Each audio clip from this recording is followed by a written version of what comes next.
Παίρνοντας αφορμή από τη δημοσιογραφική ιδιότητα του κείμενα, θέλω να ευχαριστήσω τον Δήμιο Τσικνή, πρόεδρο των Αναπολιτικών Ξένων Τύπου, ο οποίος είναι παρόντας, και τον τέος πρόεδρο των Φωτορεπόρτερ Ελλάδας, τον Ζήστον Αγγελόπουλο, και τον Γιάννη τον Μπαζέα, το Ελληνικό Συμβούλιο της ΠΟΕΣΥ.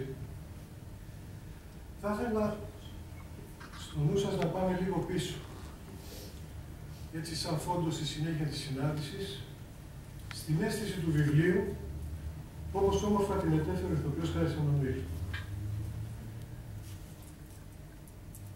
Παίρνετε στο νου σας και δέστε το χυμό που βλασταίνει στους γυμνωμένους καιρούς. Είναι ένα βιβλίο, το βιβλίο του Κίμωνα, που βρήκε κιόλας στους 5 μήνες ταξιδιού του αποδοχή. Σταχυολογώ επίτηδες επιλεγμένες γνώμες νέων ανθρώπων από μια περιήγηση στο ίντερνετ. Γράφω. Απλό, ουσιαστικό και πάνω απ' όλα βαθιστόχαστο, συγχαρητήρια. Εξαιρετικό, ευανάγνωστο. Θίγει σύγχρονα ζητήματα με έναν πολύ διαφορετικό τρόπο, τονίζοντας τη διαχρονική σημασία του ελληνισμού. Πράγματι εντός τόπου και χρόνου. Αξίζει να το διαβάσουμε. Απλό, κατανοητό, ευανάγνωστο κι όμως αυτά που γράφει για τη ζωή δεν τα βρίσκει σε κανένα επιστημονικό βιβλίο μεγάλο επιστήμονα. Σκοπός του συγγραφέα είναι να βοηθήσει εμάς τους νέους, κάνοντάς μας απλά να βάλουμε το μυαλό να δουλέψει. Ως φοιτήτρια, εδώ και 4 χρόνια έχω έρθει σε επαφή με εκατοντάδες άτομα και κυρίως νέα παιδιά, όπως είναι φυσικό. Διαπιστώνω ένα αίσθημα απεσιοδοξίας, αδιεξόδου, εγκλωβισμού σε ιδεολογικές κάστες, κόμματα κτλ. Ως νέος άνθρωπος είχα αποδεχθεί την κατάσταση αυτή ως έχει και πίστευα πως δεν υπάρχει τρόπος να αλλάξει. Μέχρι που έφτασε στα χέρια μου το βιβλίο του Κίμωνα Γεωργακάκη και μου άλλαξε ολόκληρη την κοσμοθεωρία μου, αγγίζοντας το μυαλό και την καρδιά μου. Έχοντας τα πόδια στη γη και το βλέμμα στον ουρανό, γιατί αυτό εισπράττει κανείς από τα γραφόμενά του, ανατρέπει όλα όσα γνωρίζουμε ως τώρα και μας ανοίγει νέους δρόμους σκέψης. Τα παιδιά της εποχής, λέει άλλος, είναι ένα πολιτικό δοκίμιο με βαθύ στοχασμό, αλλά γραμμένο στη γλώσσα που καταλαβαίνουμε και μιλάμε όλοι. Η πραγματική αρετή ενός κειμένου είναι να μπορεί να διαβαστεί με ευκολία από όλους μας, ακόμα και εμάς που δεν έχουμε ασχοληθεί ποτέ με κάτι τέτοιο, ακόμα και εμάς που μπορεί να μην ξέρουμε καν ποιος είναι ο Πλάτωνας, ειδικά όταν καταπιάνεται με ένα θέμα που αφορά όλους μας, μια και όλοι μας, ο καθένας με τη δική του αλυσίδα, είμαστε ένικοι του σπηλαίου, αφοσιωμένοι μπροστά από οθόνες ποικίλες τύπων. Βιβλίο, βασισμένο σε μια δοκιμασμένη από τον χρόνο φιλοσοφική αλήθεια, που αφυπνίζει κάθε άνθρωπο να ζήσει με ηθική πληρότητα και πνευματική ακεραιότητα σε έναν όλο και πιο περίπλοκο κόσμο. Και άλλες γνώμες, πολλές, οι οποίες με διαφορετικά επιχειρήματα, σημεία και τρόπους, όλες τονίζουν τη σπουδαιότητα του βιβλίου. Καταθέτω το γεγονός επειδή νέοι, συγγραφέας και αναγνώστες, σκέπτονται, μιλούν, κρίνουν, αναγνωρίζονται και ουσιαστικά συμπορεύονται σε μια εποχή κρίσης, έντονων αδιεξόδων και προβληματισμού. Αποδεικνύεται ότι διαθέτουν τόσο τα απαραίτητα συστατικά για να συγκινήσουν το βολεμένο στην ψευδαίσθηση και στην καθημερινότητα άνθρωπο, όσο και ότι έχουν τη δύναμη να το κάνουν όταν έρθει η ευκαιρία τους. Τα παιδιά της εποχής είναι το πρώτο βιβλίο του 30χρονου Κίμωνα και το πρώτο των εκδόσεων Ποιμή που ιδρύθηκε πρόσφατα. Αυτοπροσδιορίζεται ως βιβλίο εντός τόπου και χρόνου. Εξ αρχής δηλαδή διευκρινίζεται ότι το βιβλίο θέλει να είναι επίκαιρο, το εντός χρόνου, και μας αφορά το εντός τόπου, στη διπλή του μάλιστα ιδιότητα. Τόπος εσωτερικός, λογική, συναίσθημα, επιθυμίες, και εξωτερικός τόπος, η πατρίδα μας, πολιτική, νόμοι, παιδεία, κώδικες επικοινωνίας και κοινά συμφέροντα. Ο κύριος τίτλος «Τα παιδιά της εποχής» ομολογεί ότι εξετάζεται μια περίοδος εποχή, δηλαδή ένα διάστημα με ομοιογενή πολιτιστικά χαρακτηριστικά, και ότι απευθύνεται στα παιδιά της και στις δύο πιθανές μορφές τους. Πρώτον, ως απόγονοι δικοί μας, μιας γενιάς γονέων που τα αποτελέσματα δείχνουν ότι οι περισσότεροι αποδειχθήκαμε ανίκανοι να σταθούμε. ευτελήσαμε την αξία μας ως πρόσωπα και ως πολίτες.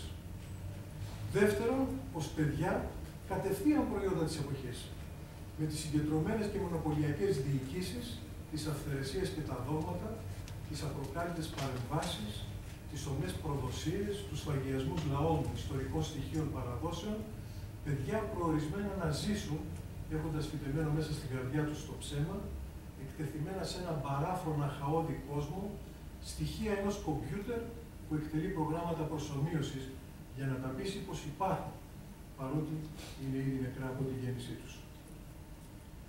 Υπάρχουν 22 θεματικές ενότητες, αναπτυγμένες σε 127 σελίδες, γραμμένες σε ιδιαίτερο ύφος, αφού είναι κάτι μεταξύ άρθρου, γιατί εκθέτουν προσωπικές απόψεις για ζητήματα επικαιρότητας, επιφυλίδας, γιατί εξειδικεύει και αναλύει εμπεριστατωμένα την επικαιρότητα, αλλά και δοκιμίου για τους στοχασμούς που αναφέρονται και γεννιόνται από και προς τον αναγνώστη.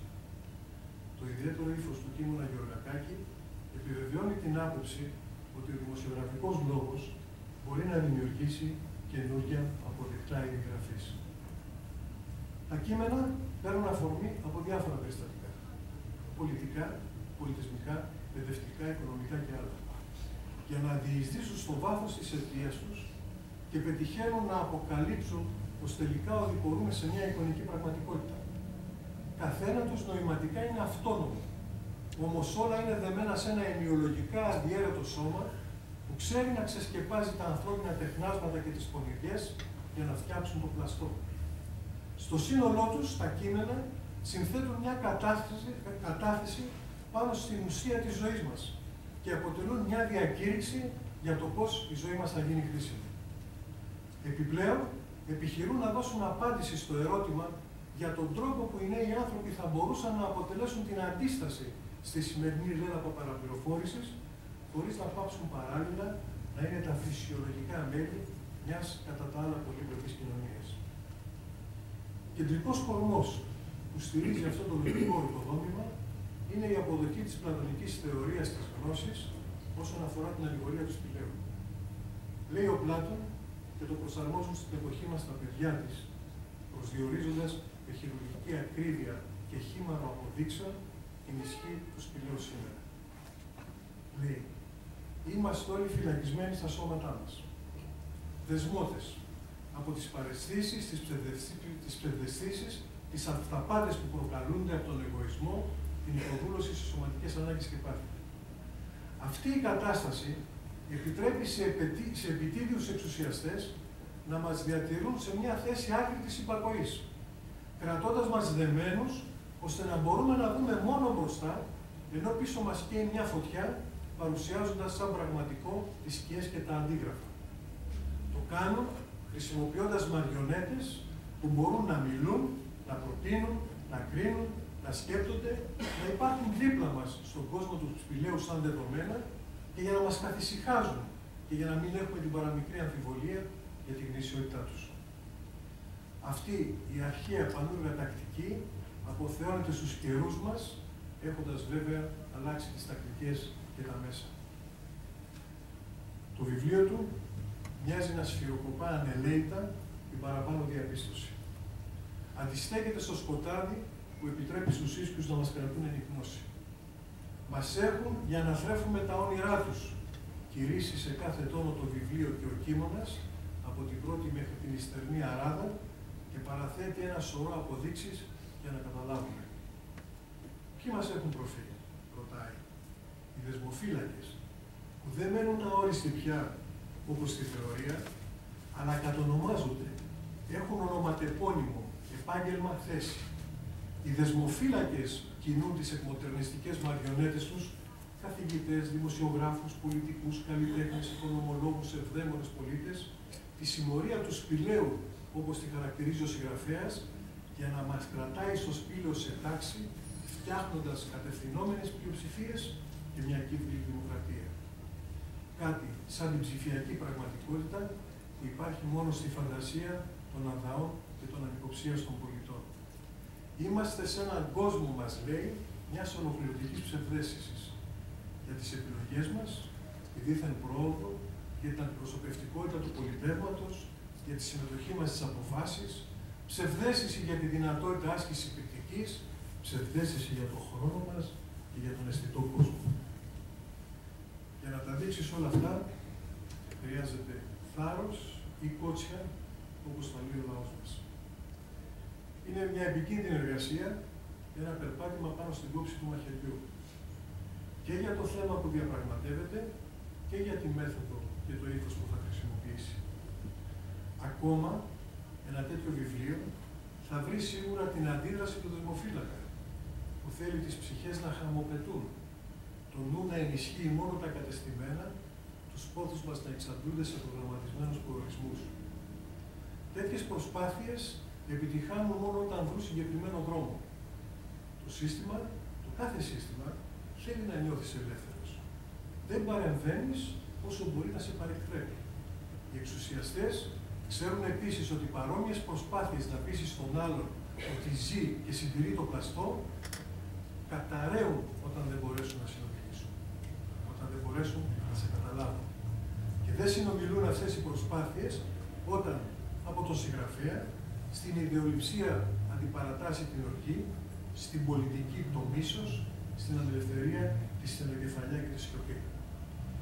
Έχουν την πείρα οι εξουσιαστές και τη δύναμη να σε υπονομεύσουν ή και να σε εξαγοράσουν. Τέλος, ξέρουν πως δύσκολα τέτοια βιβλία γίνονται χρηστικά.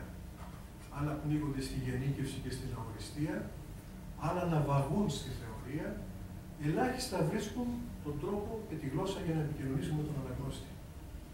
Επειδή υπάρχουν 3 διαδοχικές συμπληγάδες που υποχρεούνται ο συγγραφέας και ο κείμενας βέβαια, όλες, πέρα από τις προαναφερθήσεις, να τις ξεπεράσει. Είναι η συμπληγάδα του παρατηρητή, του στοχαστή, του συγγραφέα, τέτοιου είδους βιβλίου. Κάθε μια από αυτές τις ιδιότητες είναι διαφορετική, αυτοτελής, δύσκολη, ικανή από μόνη της, εάν αποτύχεις να σε τσακίσει. Επειδή ο παρατηρητής κείμενας πρέπει να δει την απέραντη έκταση και το βάθος. Άρα, να είναι ικανός να αποσπαστεί από το αντικείμενο της παρατήρησης και να παραμείνει στα ουσιώδη για να μην μας πνίξει στο πλήθος των αμέτρητων ανθρώπινων εκδηλώσεων και συμπεριφορών. Ο στοχαστής κείμενας πρέπει να ξέρει να καθίσει στην αντικειμενική θέση, να έχει εμπειρίες και βιώματα, τη γνώση και την ικανότητα να υποδεχθεί, να ανακαλύψει ή και να αντικρούσει τα ιδεολογικά και τα ενοιολογικά ζητήματα που προκαλούνται από παρόμοιες συζητήσεις. Ο συγγραφέας κείμενας είναι η ικανότητα να μεταβιβάζει στο σημαίνον που οφείλει αυτό που βγαίνει από μέσα του να μιλά, να μεταδίδει, να το δέχονται για να μπορούν να το κατανοούν οι αναγνώστες, αλλά επίσης οφείλει και θεωρούνται στο χαίρομαι. Δηλαδή, να γεμίζουν δημιουργική χαρά όσοι διαβάζουν, όπως εκτιμά το βασικό προτέρημα για κάθε λογοτέχνης Αριστοτέλης. Ο Κίμων Γεωργακάκης αντέχει αυτή την πολύμορφη δοκιμασία. Έχει τη φλόγα και ξέρει την τεχνική να μας περάσει από τους δύσβαστους τρόπους και τόπους, ώστε να παραδεχτούμε την παρακμή και τις ευθύνες μας. Το κάνει εύκολο, χρησιμοποιώντας έναν τρόπο γραφής που αναπτύσσεται σαν ένα σύστημα απλών ερωτοαποκρίσεων, όπως γίνεται σε μια κουβέντα. Συνέβη τούτο, μας λέει, το είδες. Τι σου είπαν γι' αυτό. Δες το αλλιώς, να πώς, με τον τρόπο. Ενισχύσουμε γνώμες παλιές και άλλες καινούργιες, που θα πείσεις τις δυνονάδες. Σε φτάνω ως εκεί, σαν νόηση, για να μην παραξηγηθεί κιόλας η θυγή ο εγωισμός σου. Προχώρησε πλέον μόνος σου, με εμπιστοσύνη στον εαυτό σου. Το να είσαι ελεύθερος σημαίνει ελευθερία από κάθε τι. Αγάπησε όμως, γιατί η αγάπη ποτέ δεν σκλαβώνει. Έτσι ο Κίμων αγαπά τον άνθρωπο και έχει μια απόλυτη εμπιστοσύνη και ελπίδα στην εξέλιξή του και γι' αυτό λέει πολλά και σημαίνει περισσότερα και το κάνει διακριτικά, με σεβασμό στην πατρίδα, στη θρησκεία, στη γλώσσα, στη διαφορετικότητα, με σεβασμό για τις αντιλήψεις, τις στενοκεφαλιές, τις αιμονές μας, ακόμα και την άγνοιά μας. Διαφορετικά το βιβλίο του θα καταντούσε αυταρχισμός, φλιαρία, θεώρημα, μπερδεμένη και αναποτελεσματική σκέψη. Η ψυχή του μας δίνει. Το βιβλίο του έρχεται δίπλα μας, συντροφιά φιλική, σαν μια πνευματική άσκηση, με εύκολη διαυγή γνώμη και γνώση που λέει πολλά και δεν προβλέπει τίποτα. Τι θέλει το βιβλίο λοιπόν? Να νιώσουμε όσα κρατούν τον άνθρωπο στο πλαστό, στην ατομικότητα που επίτηδες καλλιεργούν, για να καταφύγουμε εκεί και για να ξεπεράσουμε τη λαθεμένη αντίληψη πως ο μοναδικός δρόμος για να επιβιώσει κάποιος είναι σε βάρος των άλλων ανθρώπων και της φύσης. Πώς το πετυχαίνει αυτό? Συγκεντρώνει συμβάντα, ιστορικά περιστατικά, προσωπικά γεγονότα, ψυχικές διαθέσεις, μύθους, γνώμες, θεωρίες, αποφθέγματα, σχέσεις, λαχτάρες και πάθη. Όλα τους είναι γνώριμες καταστάσεις και οικίες σε εμάς. Επειδή η κατανόηση έρχεται μόνο από την παρατήρηση οικείων εικόνων και επειδή το αληθινό βιβλίο πηγάζει από μέσα από την ψυχή. Η οικονομική κρίση, ο καταναλωτισμός, το πτυχίο των νέων στην κορνίζα, η ανεργία, οι απόπειρες εκτελέσεων της ελληνικής γλώσσας, η ευημερία των υποσχέσεων, οι ειδήσεις που απευθύνονται μόνο στο ένστικτο, βία, σεξ, πόλεμος, καταστροφές, ο δημόσιος απαθής, ο παραμερισμένος ευσυνείδητος, ο απέδευτος δάσκαλος, η εφορία, η τακτική της φυσαλίδας που περιχαρακώνει τα όμοια, αποκλείοντας τη διαφορετικότητα και φτιάχνει τη γαλήνη του μπουκαλιού, αυτά όλα είναι τα κομμάτια ενός παζ που συνθέτουν μέσα από το βιβλίο το γενικό και ατομικό κόσμο μας. Πώς θα ξεχωρίσουμε όμως το αληθινό? Ο τρόπος του κείμενα φανερώνει ευφυΐα. Όλα όσα περιγράφονται, διευκρινίζονται, αναλύονται, αποκαλύπτονται, προβάλλονται και υποχωρούν και συγκρούονται μεταξύ τους σαν μια σειρά καθαρών επαγωγικών συλλογισμών που συγκρίνουν το αποδεικτικό υλικό τους και το αποδέχονται. Με μαστοριά ο συγγραφέας προσπαθεί να μας απαλλάξει από την επιρροή του καναπέ και με καθαρή σκέψη να πούμε την αλήθεια.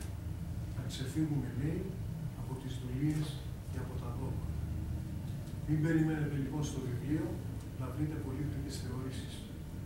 Πλούτο γνώσης, ναι. Από μια αμόρφωση όμως δεν συσσωρεύει απλώς τη γνώση, δεν είναι εγκυκλοπαιδισμός, αλλά είναι μια αμόρφωση πραγματική, βελτιώνοντας τον εαυτό σου και τη θέση για να την καταλαβαίνεις. Υπάρχουν τακτοποιημένες και εμφανίζονται στην ώρα τους απόψεις, θρύλοι, μύθοι, παραδόσεις, σχόλια, σκέψεις για την καθημερινότητα που ζούμε και πώς την αντιμετωπίζουμε. Οι θρύλοι και οι μύθοι, συλλεγμένοι από πολλούς λαούς, παρατίθενται όπου χρειάζεται και μπαίνουν με τη λογική να συνοψίσουν και εξηγήσουν τα επιχειρήματά του. Οι απόψεις ανήκουν σε μεγάλους Έλληνες και ξένους φιλοσόφους, διανοητές, λογοτέχνες που δημοσιεύονται για να πείσουν και αντικρούσουν τις ψεύτικες απόψεις που κυκλοφορούν. Τα σχόλιά του είναι το σμπρόξιμο για να μπεις στις σκοτεινές γωνιές του σπηλαίου και να δεις το Μάτριξ, τον Μορφέα, τους πράκτορες, τις σύγχρονες αλυσίδες. Η γραφή του κυλά ήρεμη, το διαπιστώσατε, σίγουρη στο σύνολό της. Δροσερή κι ας είναι στα νιάτα της. Παρακινεί στο ένα να πούμε και μετά μας προσκαλεί στον άδειο έχουμε να πούμε. Βρίσκεται έτσι σε ένα διαρκές δέσιμο, με μια ψυχική διάσταση, με ένα πνευματικό προβληματισμό, με μια πορεία για την ανέλυξή μας. Το θέμα τέλος έχει κατανοηθεί από τον συγγραφέα και αυτό φωτίζει πέρα για πέρα το βιβλίο. Το ίδιο και η λεβεδιά του. Το κείμενα δεν το γνώριζε. Με τον πατέρα του Μπάμπη είχαμε μια μικρή συνεργασία πριν 30 τόσα χρόνια. Βρέθηκα μαζί του στο ίδιο πολιτικό ανάρχωμα. Ήταν σύμβολο σε εμάς για την αντιστασιακή του δράση, παράδειγμα για την αρετή, την τόλμη, την αντιπιωτέλεια και καθαρότητα της προφοράς του, αναντικατάστατος. Με τη μητέρα του Ευρυδίκη είμαστε συνάδελφοι χρόνια. Ξέρω και μπορώ να μιλήσω για τη μαχητικότητα, την ευφυΐα, το είδος, τη δυναμική της. Με την οικογένειά της δεχθήκαμε την αγάπη της σαν ένα δώρο και προσφορά ανεκτήμητη. Το κείμενα τον αγαπώ όλο ένα περισσότερο, διαβάζοντας και ξαναδιαβάζοντας το βιβλίο του και θα συμφωνήσω με τον προλαλήσαντα. Είναι ένας νέος που επιλέγει να σταθεί απέναντι στο ρεύμα, ανυπόταχτος με τρόπο σεμνό, αποφασιστικός, χωρίς την πανοπλουσίαση. Ο Οδυσσέας, σας θυμίζω, για να περάσει τις ειρήνες στο αρχαίτυπο ταξίδι του, δεν έκλεισε τα αυτιά του, δεν βγήκε από τον κόσμο, δέθηκε στο κατάρτι που αντιπροσώπευε αρχές, αξίες και οικεία πρόσωπα. Με απόσταση από τα πράγματα και την ηρεμία της οικογιάς, με λόγια απλά, ο Κίμων Γεωργακάκης δένει και εμάς στο κατάρτι, παραχωρεί το χάρτη και την πηξίδα για να τα καταφέρουμε.